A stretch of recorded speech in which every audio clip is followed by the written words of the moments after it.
Kehidupan pernikahan Syahrini dan Reyno Barak kerap menjadi sorotan publik tanah air. Salah satunya soal Syahrini yang hingga saat ini belum juga dikabarkan hamil.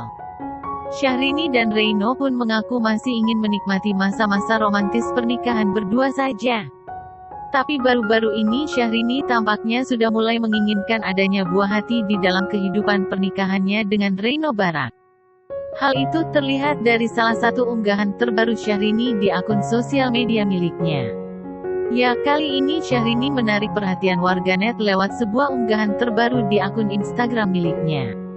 @princesssyahrini. Pada unggahan itu, ia memamerkan potretnya bersama Reyno Barak, yang membuatnya menjadi sorotan. Di foto tersebut, Syahrini tampak menggendong bayi. Syahrini kemudian menyampaikan harapan agar tahun depan dirinya juga bisa menjalani kehidupan rumah tangga bertiga dengan tambahan adanya momongan.